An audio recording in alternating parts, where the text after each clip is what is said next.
좀 변화가 생길 것이다. 그렇게 바쁘고 비상 살아가기 계엄을 힘든 사람들조차도 이거는 가만히 있으면 안 될 것 같아. 네.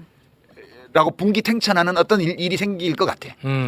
그게 뭔지는 뭐. 유시민 작가의 예지력과 통찰에 요즘 놀라고 있어. 왜냐? 유시민 작가가 매불쇼에서 나와서 한 말이 지금 현실로 증명이 되고 있습니다. 예를 들면 뭐예요? 예지력과 통찰로 부족해. 신통력 수준이에요. 완전히. 진짜요? 예를 좀 예를 들어드리겠습니다. 들면. 먼저 이런 표현을 했습니다. 리더가 B급이면 함께하는 참모들은 C급이다. 네. 지금 뭐 다 증명되고 있지 않습니까? 맞아요. 김영선 전 그리고 김대남 네. 전 비서관. 와, 저는 이분들이 정치하는 것들을 보니까 진짜 멋지죠. 너무 내가 부끄러울 정도로 참담한 수준이에요. 맞아요. C급이라는 표현도 아까워. 아까워. 세비 반띵이 웬 말입니까? 그러니까 진짜.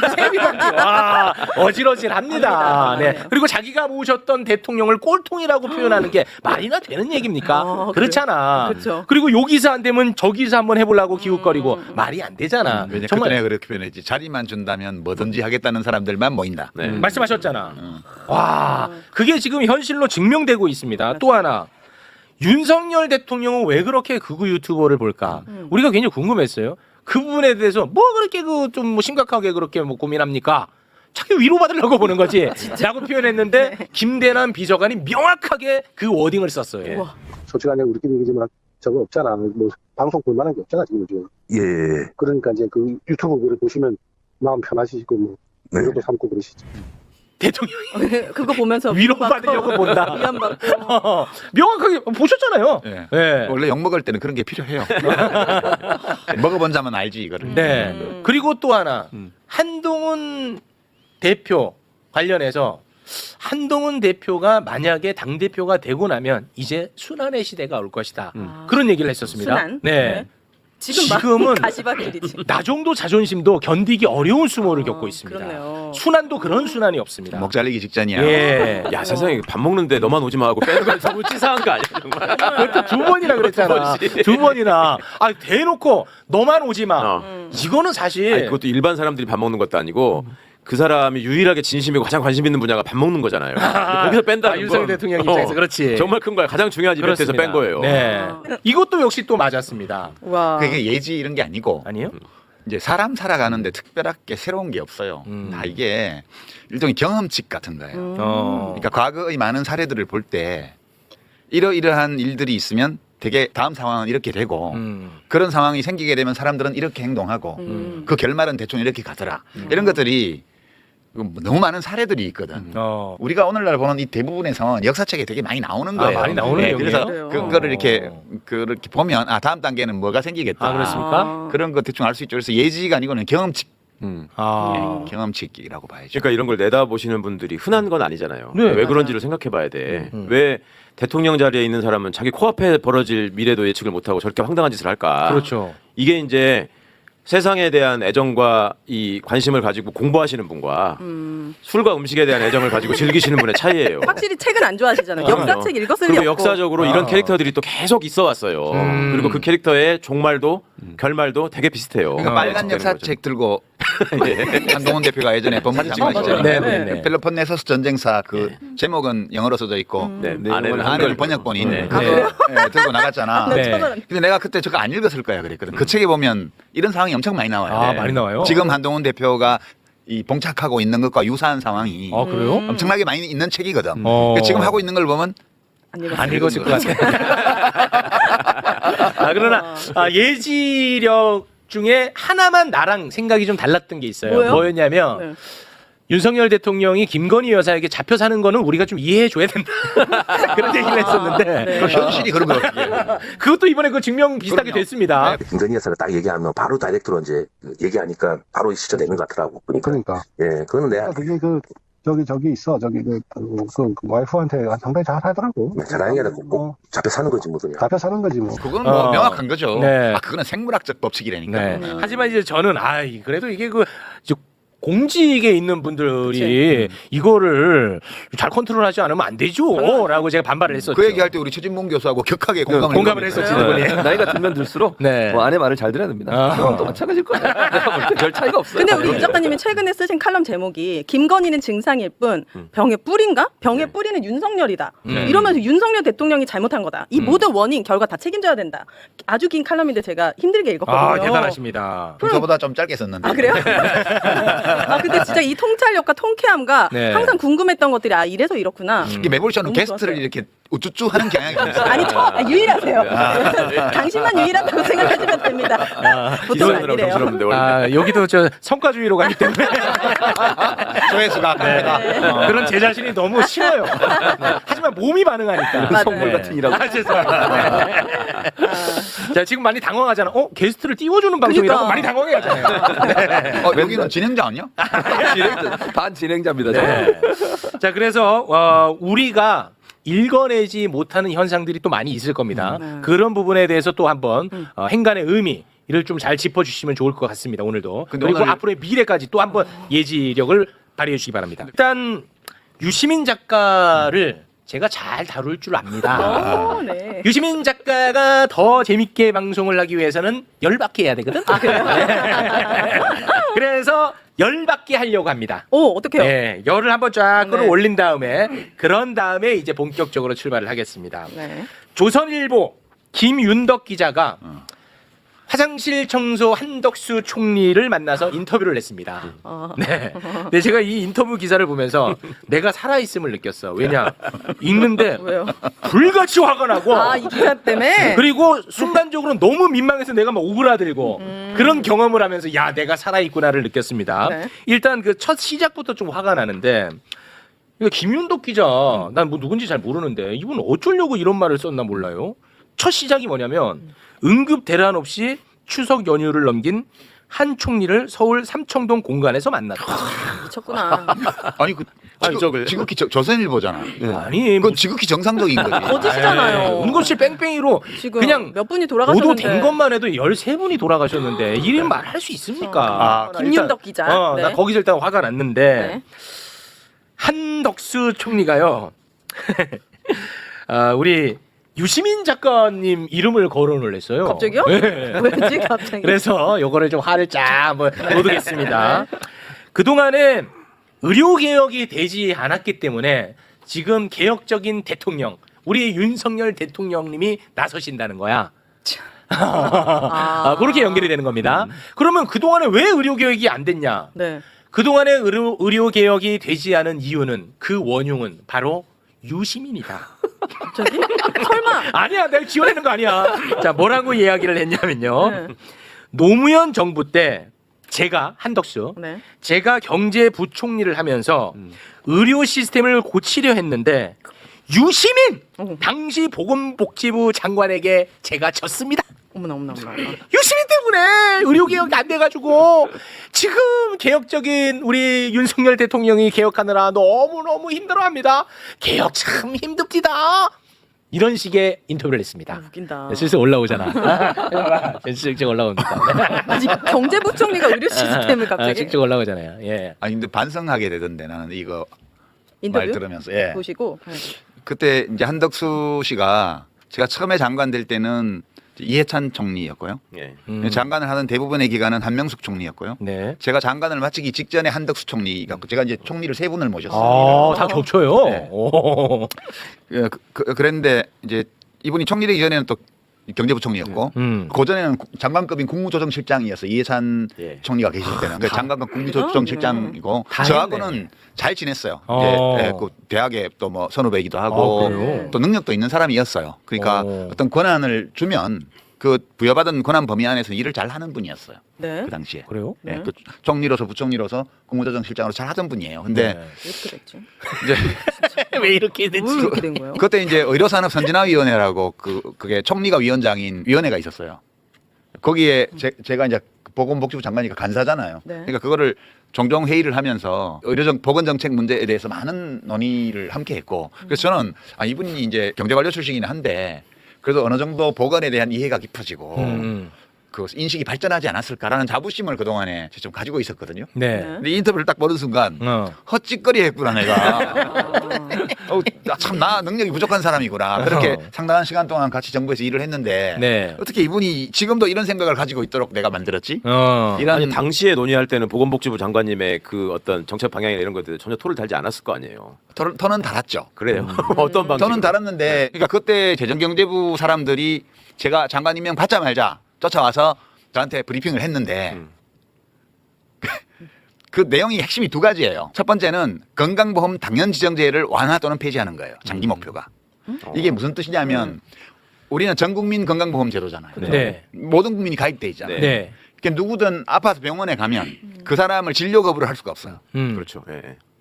그게 당연지정제예요. 네, 건강보험 가입 환자를 무조건 진료해라. 받아야 안 그러면 건강보험에서 니네 안 병원은 주는 가입을 안 시켜줄 거야. 음. 그러면 거기는 돈을 몇 배를 내고 진료를 받아야 되니까 안 가겠지. 병원이 망할 거 아니에요. 네. 이게 당연지정제예요. 아. 이 당연지정제에 들어오면 의료서비스 수가를 정부가 보건복지부가 이제 장관 고시로 정한 그 돈만 받아야 돼. 네. 이게 당연지정제예요. 당연지죠. 미국에는 이런 게 없어. 음.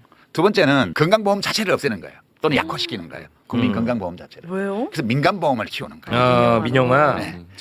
둘 다 민영해요. 당연지정제를 완화하고 또는 없애고 전 국민 건강보험 제도 자체를 약화시켜야만 경쟁 이런 거 오늘하는 거죠. 네, 민간보험회사가 커지는 거예요. 그럼 이거를 주장했고 그걸 막은 게 유시민 작가님이라는 이 말이에요. 네, 그래서 제가 그렇죠. 이제 저는 원래부터 이제 독일에서 공부할 때도 보건경제학 이런 거 공부를 했기 때문에 갖고 왔을 때 그 질문을 바로바로 했어요, 제가. 이건 뭐 좋은 제안인데 생각해 볼 수 있는 제안인데 이런 문제는 어떻게 할래요? 저런 문제는 어떻게 할래요?라고 이거에 대해서 답을 주시면 저도 한번 검토해 볼게요. 네. 근데 제가 1년 4개월 동안 장관 마치고 끝낼 때까지 답 못 가져왔어. 이게 무슨 뜻이냐 하면 이 사람들은 미국이 좋다고 그러는데 미국에서 배우면 절대 안 되는 게 두 개가 있어요. 맞아. 첫 번째가 총기. 아, 인간이 총기. 총기 소유하면 돼. 절대 안 큰일 되고요. 나. 두 번째는 미국 의료제도를 하면 절대 안 돼요. 최악이죠. 그렇지. 저는 작가님 화나게 하려고 이거 들고 왔는데 얘기를 듣고 보니까 이게 간단한 문제가 아니라 결국은 그러면 윤석열 정부의 방향은 민영아 쪽 미국 의료 시스템 쪽으로 가려고 하는가 보네. 국힘 쪽은 원래 그래요. 그러니까 이 인터뷰를 보면 우리나라 진짜 큰일 났다 그런 진짜 그러네. 생각밖에 안 들어요. 이거 유시민 개인의 문제가 아니었어. 네. 네. 그래서 그 얘기의 결론으로 그래서 윤석열이 가장 개혁적인 대통령이고 그 대인이시라고 아무도 그런 황당한 생각을 하지 않고 추진하지 않은 정책을 막 하니까 저분은 대인이시고 그러니까 가만히 있으면은 불안하지라도 않죠. 그러니까 우리가 이제 인생의 교훈은 얻을 수 있죠. 나이가 들면서 더 현명해지는 분들도 있지만 네. 그 반대인 분도 있다. 진짜 왜 그러는지 모르겠네. 윤석열 대통령이 어떤 사람이냐고 물어봤더니 대인이시고 네. 제일 개혁적인 대통령이시다 이렇게 얘기를 했어. 이분 진짜 하버드 나왔죠. 네. 진짜 이런- 전 국민 만신당하면서 왜 이렇게 살아요? 돈도 많으신 분이 그냥 돈이나 그럼요. 쓰고 살지. 늙은 하버드, 젊은 하버드, 하버드가 뭐야? 그렇네. 이준석도 하버드 나왔어. 하버드가 그 얘기하신 인물 거야. 많지. 하버드하고 서울법대가 제일 문제라니까. 알겠습니다. 자, 그러면 이제 열기가 조금 올라왔으니까요. 자, 그럼 본격적인 이야기 나눠보도록 이제 하겠습니다. 끝날 시간 된 거 아니에요? 아니 이제 시작이에요. 무슨 말씀이세요? 아까 그 김대남 비서관의 녹취에 대한 이야기를 좀 나눴는데, 김대남 녹취를 통해서 우리가 읽지 못하는 현상을 포착해내는 능력이 있는 분이고 이분은 또 청와대 경험자시니까 우리가 못 읽는 부분들이 좀 있을 것 같습니다. 어떤 부분에 주목을 하셨는지 그 부분을 일단 좀 말씀을 해주시죠. 그러니까 대통령 권력의 핵심이 인사예요, 인사. 네. 입법권은 국회에 있기 때문에. 인사하고 예산 편성권. 물론 예산 편성권은 국회 입법 예산 심의권이 있기 때문에 반밖에 없는 거고 예산에 관해서는. 전적으로 갖고 있는 건 인사권이죠. 그러니까 대통령 권력의 가장 큰 부분은 인사권이에요. 아, 인사가 힘이다. 네. 근데 결국은 검사들이 충성하는 것도 아직 대통령 임기가 많이 남아 있고 이제 새로 저 검찰총장 된 그 심우정 검찰총장 임기가 2년밖에 안 되니까 그냥만 임기는 대통령 임기보다 더 일찍 끝난단 말이에요. 그러니까 자기가 이제 꿀보직 받고 뭐 이렇게 승진하고 하려면 충성을 해야 되니까 검사들이 뭐 이재명 대표 때려잡는 일에 저렇게 앞장서서 하는 거 아니에요 지금. 네. 그렇게 돼 있는데 인사를 대통령이 기자회견했잖아. 예. 그때 나와서 뉴라이트 독립기념관장에 네네. 대해서 모른다. 뉴라이트 뭔지 난 잘 모르고 그냥 추천위원회에서 1순위로 하면 1순위로 하는 거고 저기가 대통령 노릇을 안 하고 있다는 자백이잖아. 그렇습니다. 너무 놀랐어. 나는 그것도. 그러니까 인사를 딴 사람이 하고 있다는 뜻이에요. 대통령은 그냥 사인만 하는 거야. 본인이 얘기했어요. 그러니까 김대남처럼 대통령에 대한 충성심이나 존경심이 1도 없는 사람이 선임 행정관까지 했다는 거는 대통령실 인사조차도 대통령이 안 하는 거다. 그럼 누가 하지? 하물며 그러면 내각이나 네. 또 산하기관, 공공기관 이런 데는 말할 나위도 없다. 네. 대통령실에 대통령을 보고 지라고 그러는 사람을 행정관으로 쓰는 인사를 하는데 그 무슨 대통령의 권력이 어디 있어요? 지금은 대통령실만 있는 거지 사실 대통령의 권력은 공백 상태라고 봐야 돼요. 그러니까 원래 대통령실은 우리나라에서 최고로 엔트로피가 낮은 조직이에요. 네. 우리가 엔트로피가 낮다는 건 매우 안정적. 질서정연하게 안정적이죠. 짜여 있다는 뜻이지. 엔트로피가 낮은 상태로 어떤 걸 조직하려면 에너지가 들어가야 돼요. 그 에너지를 공급할 수 있는 게 대통령의 권력이에요. 대통령의 권력으로 대통령실에 아주 높은 수준의 고도의 질서를 구축하는 거예요. 그게 대통령의 통치 철학, 대통령이 설정한 목표, 그 목표를 이루는 데 필요한 정책 수단, 정책 수단을 잘 알고 있는 인재, 이 모든 것이 잘 짜여져 있는 것이 원래 대통령실이에요. 네. 그래서 이 고도의 질서라고 하는 거. 이 고도의 질서를 엔트로피가 낮은 상태의 조직을 만들고 유지하려면 힘이 작용해야 되는데 네. 그것이 대통령의 권력이에요. 근데 대통령이 지금 난 잘 몰라. 그냥 이 순위를 와서 사인한 거야. 이렇게 말을 하고 있잖아요. 그렇습니다. 그 얘기는 여기 대통령실과 정부의 고도의 질서를 조직하는 데 필요한 힘이 작용하고 있지 않다는 뜻이에요. 그럼 대통령의 권력이 작용하지 않으면 그 일종의 진공 상태가 발생하니까 네. 다른 게 밀고 들어오는 거죠. 거기를. 그렇겠죠. 다른 게. 그래서 누가 제일 먼저 들어오겠어요? 김건희. 야, 정답이에요? 부부는 일심동체. 와, 그걸 바로 한 방에 맞춰버리네. 이게 한 방에 와. 맞는 너무 당연한 거 아니에요? 아, 당연해. 바로 옆에 있는데. 윤석열과 김건희는 참 쌍둥이처럼 떼놓을 수가 없죠. 와. 그러니까 거기를 밀고 들어온 거예요. 그러니까 저는 김대남 행정관은 김건희 씨 쪽에서 넣었다고 봐요. 왜냐하면 그 텍스트를 이렇게 보면 김건희 여사에 대해서는 나쁜 말을 한마디도 안 해요. 아니, 나쁜 말까지 가기 전에 여사가 좋아할 거라고 막 그래. 김건희 여사에 대해서는 김건희 여사라고 꼬박꼬박 붙여요. 그렇죠. 윤석열 대통령에 대해서는 지가라고 합니다. 바로 아니 진짜 그래. 그러니까 대통령실 인사권조차 김건희 여사 쪽에서 행사하고 있는 거예요. 지금 이걸로 추측해 보면. 와, 이거 어지럽다. 그러면 김건희 씨 혼자서 다 할 수가 없잖아요. 그렇겠죠. 그러니까 김건희 씨가 믿을 만한 사람이 있어야 돼. 그게 총선 나가서 떨어져서 다시 공직기관 비서관을 갖고 아, 이원모. 그런 사람들이 주변에 있는 거야. 아, 이원모. 한동훈은요? 어떻게 된 거야? 한동훈은 이따 야, 지금 날아간 사람 얘기할 시간 없어. 날아갔어요, 야, 그분? 지금 날아갔는데 가만히 있어. 이따 얘기해 그거는. 네. 한동훈도 원래 한때는 거기를 밀고 들어와서 뭘 좀 하려고 했는데 지금은 이제 튕겨나갔죠. 아이고야. 그 안에서 자기는 뭘 해야 되는 사람인데 아. 이제 나중에 우리 얘기하겠지만 네. 좀 더 큰 뜻이 있어가지고 너무 들떴어. 엉뚱한 데가 있어요. 너무 조금만 들떴다고. 다른 관점에서 말씀을 보태자면 대통령이 인사권을 가지고 청와대의 질서를 유지하는데 그게 무너지고 공백이 생기면 무슨 일이 생기는가를 말씀해 주신 거잖아요. 박근혜 정부 때도 거의 똑같은 일이 있었습니다. 제가 공직기관 비서관을 할 때 조응천 의원이 초선 의원으로서 박근혜 정부의 공직기관 비서관이었잖아요. 그래서 제가 그 경험을 좀 들어보려고 만난 적이 있어요. 그때 이분이 말씀을 해주시는데 박근혜 정부 때 정말 자기가 제일 힘들었던 일이 인사안을 올리면은요 거기다가 이제 후보자들을 한 30명 써가지고 올리잖아요. 그럼 거기다가 대통령이 체크를 해서 내려보낸대요. 대면 보고를 안 받고 관저에서 뭔가 별도의 일을 하시는 분이니까 그렇게 하면은 이게 숨실 씨가 와가지고 다 예, 뭔가 체크가 돼서 내려오면 그걸로 이제 이분을 하셨구나 점지하셨구나라고 해서 이제 다음 인사를 하는데 어떨 때 보면 네. 이게 이렇게 돼 있다가 갑자기 점이 찍혀서 올 때가 있고 네네. 어떨 때는 아예 그것도 발견하기 힘들 때가 있대. 그러면 그걸 놓고서 모여서 회의를 한다는 거 이게 무슨 의미입니까? 이거를 직접 가서 물어볼 수 있는 사람이 아무도 없대요. 아무도 없어. 왜요? 관저가면 승질내니까 대통령 거기 계시는데 일단 정호성 이런 사람들이 문고리들이 문도 안 열어주고 그러니까 물어볼 사람이 없대. 그 자기들끼리 모여서 회의를 한다는 거야. 그래서 세월호 참사 났을 때도 네. 그 뒤늦게 나오셨죠.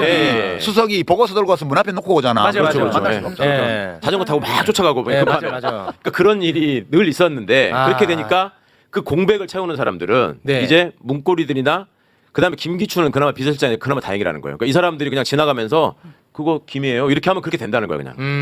그러니까 그런 식으로 인사가 벌어져 자기는 망할 줄 알았다 그런 얘기를 했고 또 하나는 저는 그 생각을 했었거든요. 저도 어디 가서 강연할 때가 되면 대통령이 어떻게 나라를 이끄는 줄 아십니까?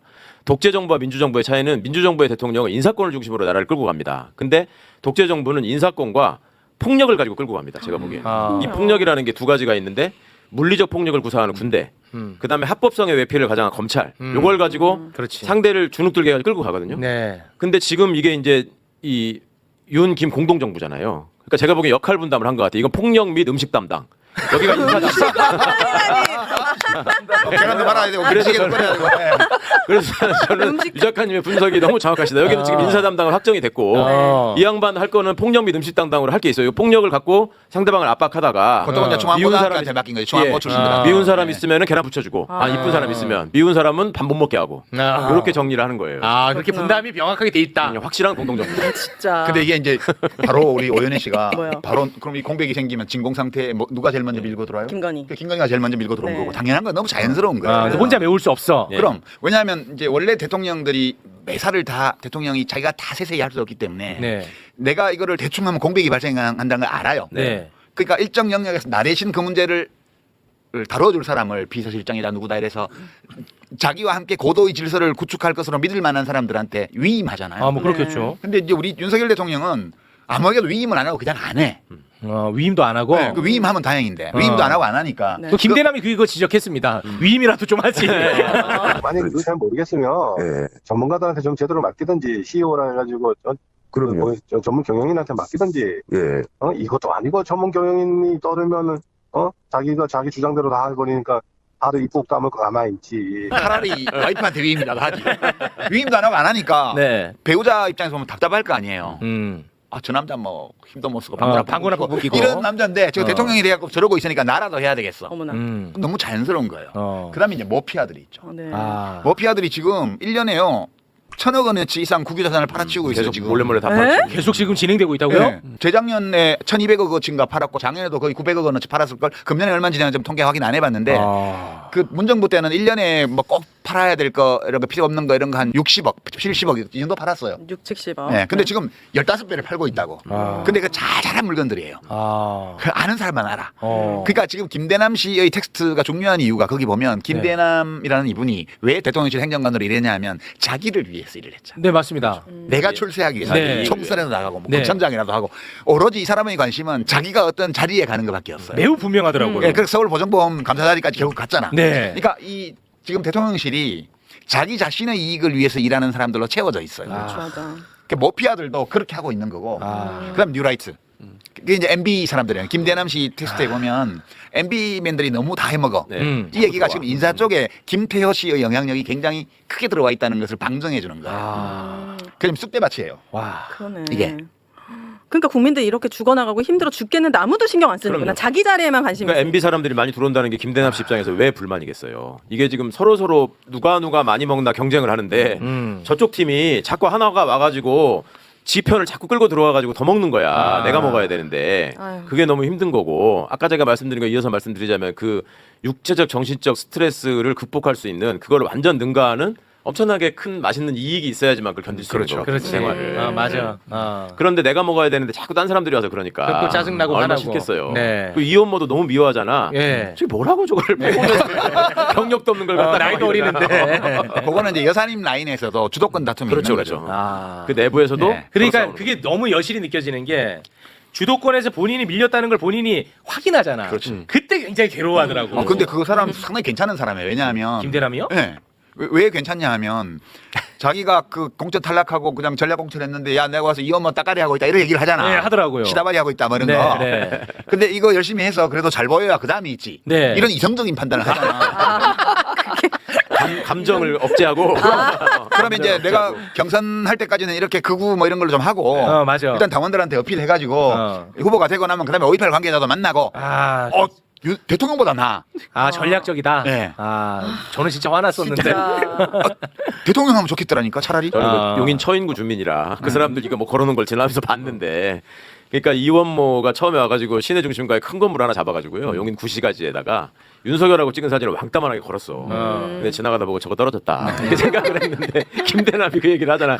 그래서 그래도 대통령 사람이니까 해서 내가 현수막을 한동훈님 거 빼고 저기를 대형 현수막을 걸었지. 예. 그러니까 걸자마자 지지율이 내가 뚝 떨어지지. 내가 이거 골 때리네. 야, 그 걸었더니 16%가 한 번에 떨어졌다. 나중에 제가 궁금했어요. 이원모는 적어도 이원모는 윤석열 사진을 끝까지 걸어야 되는 관계잖아요. 그렇죠. 이원모도 내렸어. 내렸어요? 내렸어요. 내리더라고. 이건 팩트예요? 이원모도 내리고. 그럼 내가 봤으니까.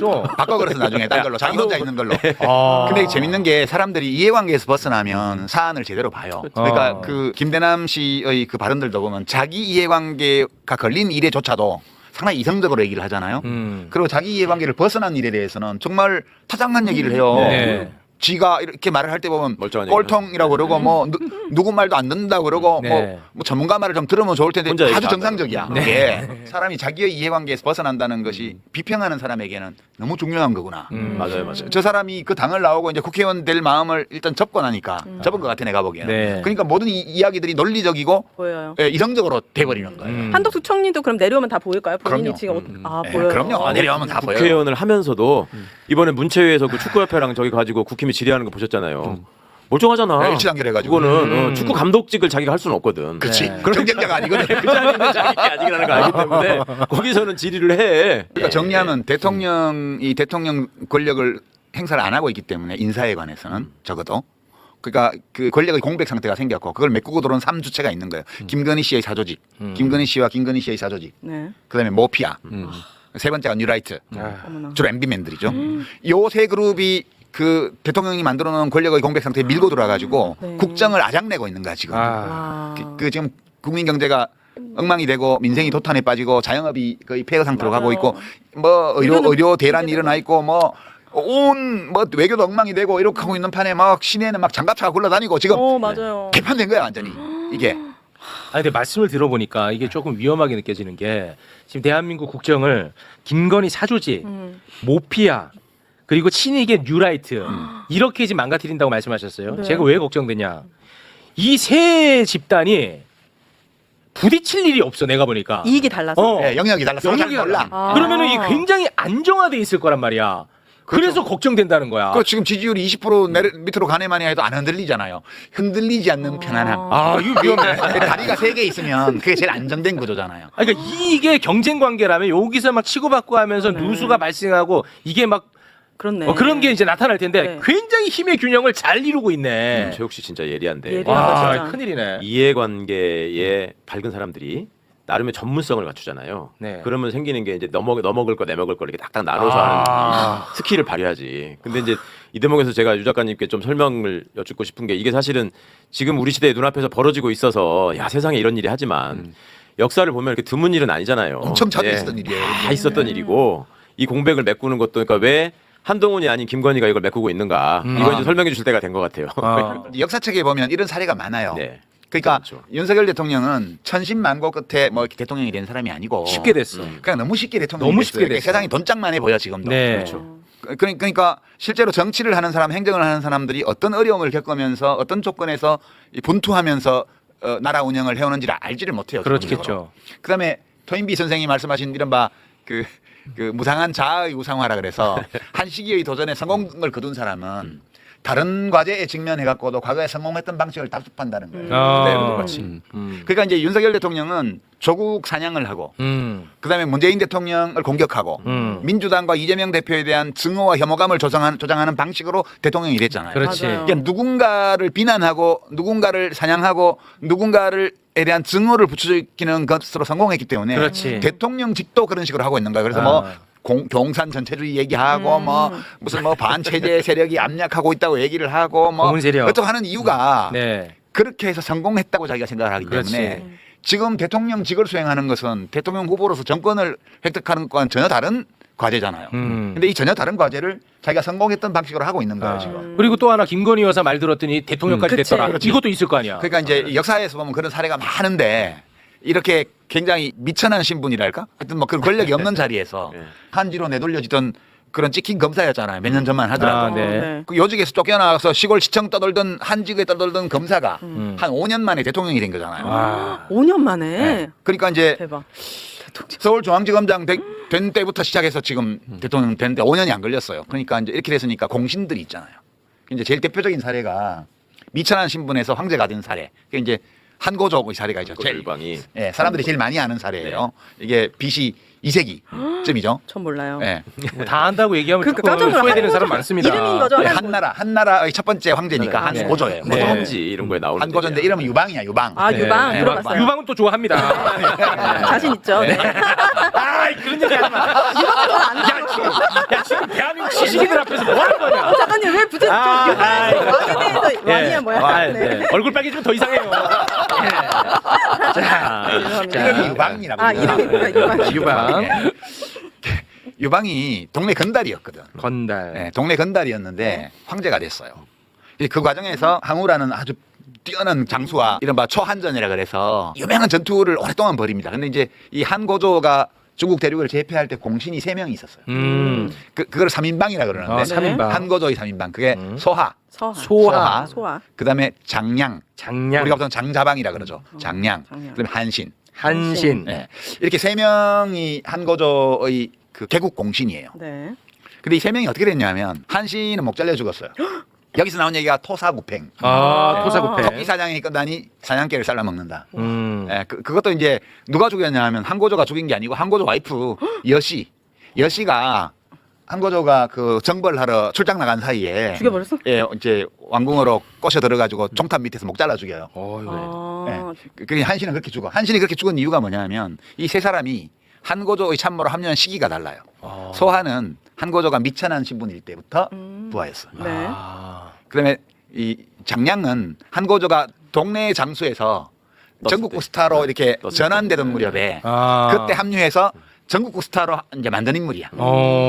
그러면 한신은 맨 마지막에 항우하고 패권을 두고 마지막 국면의 전투를 할 때 그때 항우 진영에 있다가 안 알아주니까 일로 이제 귀순해 왔는데 넘어왔는데 말하자면 국힘당에 있다가 민주당 오거나 민주당에 있다가 국힘 나온 거 비슷한 거지. 갔는데 그때는 항우는 뭐 아주 초급 장교 자리밖에 안 줬는데 유방한테 하니까 유방은 총사령관을 시켰더라고. 그 이 사람이 결정적인 전투를 거의 10여 차례 이겨가지고 이제 항우를 결국 코너에 몰아서 죽게 만들었지. 그러고 제패를 했어.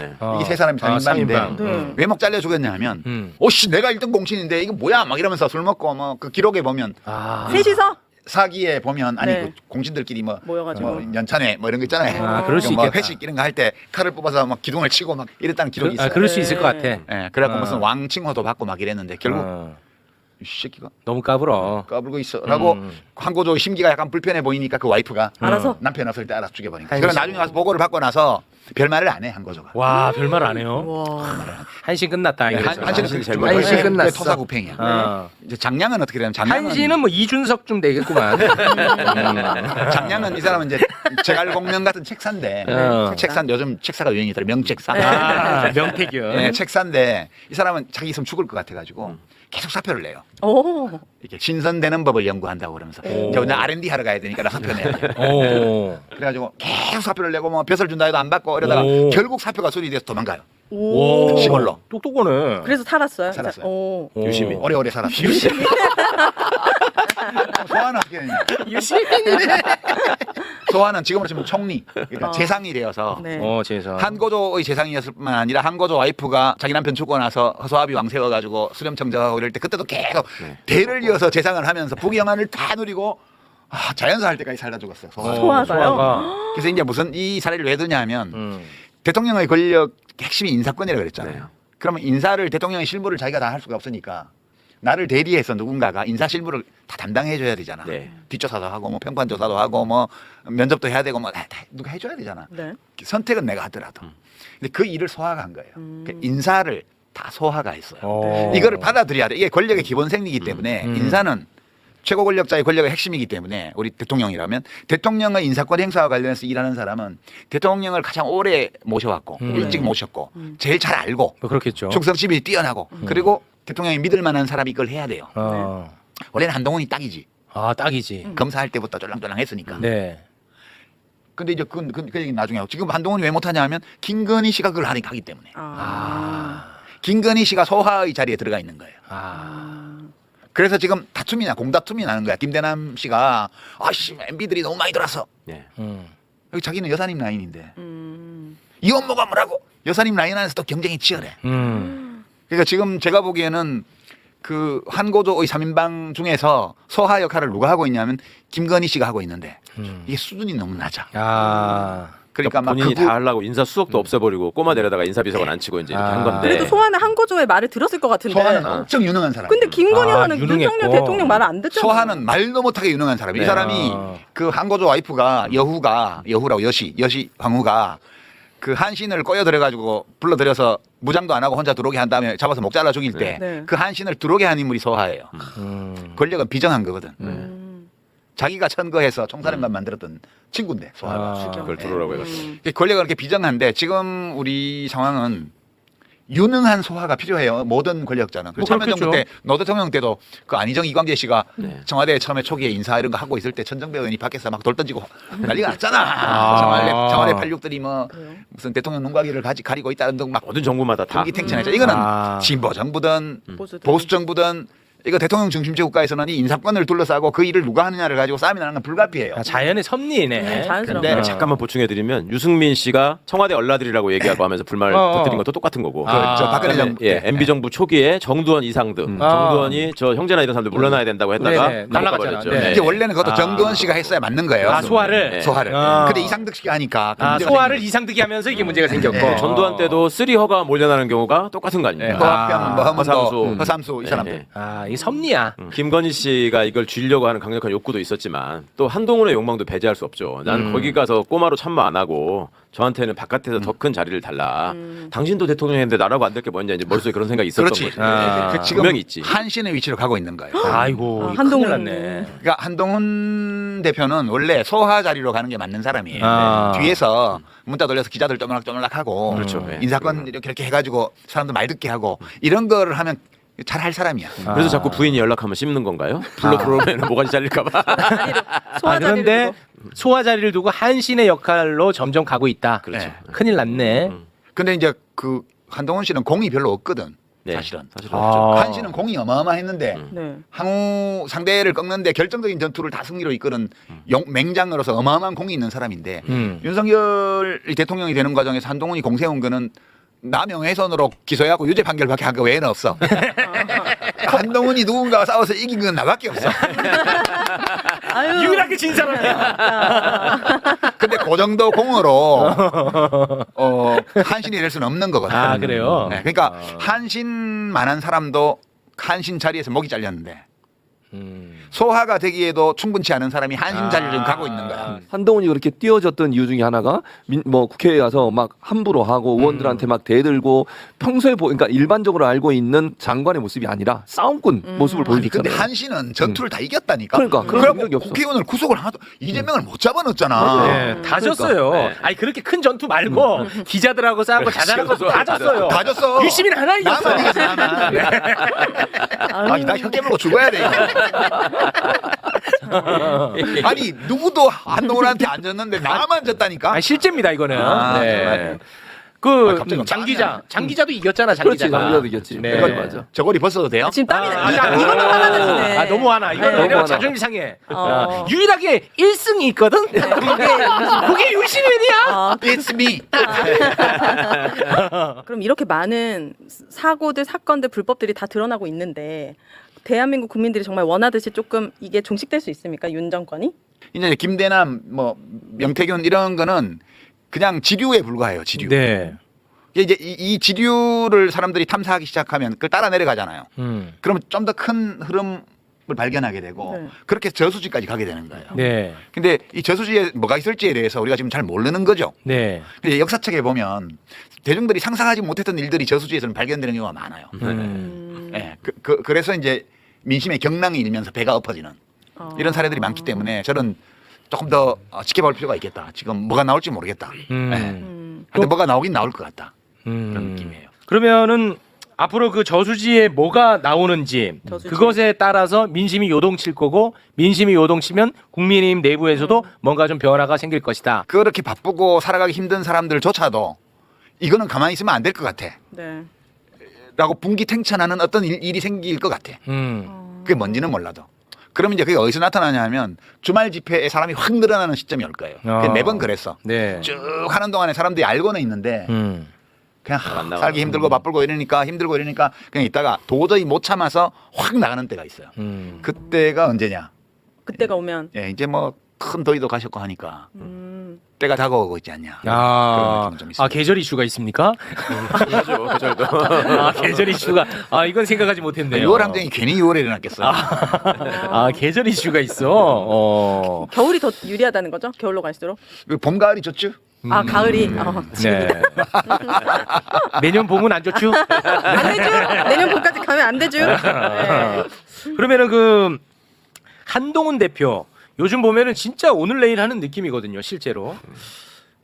마무리는 어떻게 될 거라고 보세요? 마무리는 이제 보궐선거가 안 좋게 나오면 아, 보궐선거 예, 결과에 의총 따라서. 열려갖고 와다다다 해갖고 너는 뭐 이렇게 될 가능성이 많죠. 그럼 보궐선거라 하면은 그 부산 예. 금정구청장 거기가 제일 중요해. 나머지는 별로 그게- 중요하지 않아요. 거기 강화 중요할 것이다.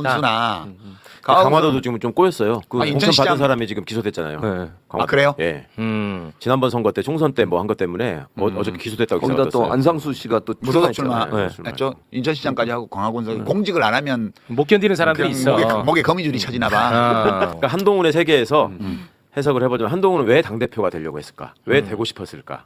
이걸 보면 이 친구의 세계관에서는 당대표라는 자리가 서울중앙지검장이고 그렇지. 그다음에 그걸 거쳐서 대통령, 검찰총장 되는 코스로 안 거예요. 아. 왜냐하면 그동안에 어떤 자리만 최선을 다해서 먹으면 그다음에는 당연히 이게 따라왔거든. 그렇지. 아, 그 조직의 보호와 조아리는 사람들과 이런 게 맞아. 따라왔는데 정치판은 그게 아니거든요. 지금. 아. 그러니까 그거를 본인이 진짜 다른 사람도 아니고 뭐 장재원만 해도 좀 권성동만 해도 본인이 이해를 할 거야. 근데 추경호 같은 사람이 옆에 앉아가지고 뭐라고 얘기만 하면 바로바로 받아쳐버리는 바로 이거는 그 세계관에는 있을 수 없는 일이 지금 벌어지고 있기 때문에 아. 그러니까 사람들도 안 만나고 반신욕만 안 되잖아. 누가 반신욕이요? 그래요? 그 얘기. 한동훈 반신욕. 반신욕 오른쪽부터 한대요, 왼쪽부터 한대요. 아니 그런 걸 어떻게 하는 거예요, 그런 거를? 아니 그런 얘기가 아니 처음 듣는 얘기예요. 아니 주변에서 흘러나온 얘기로 많이 회자되고 있어요 여의도에서. 아니 살면서 처음 듣는 얘기 어디서 그렇게 아는 거예요?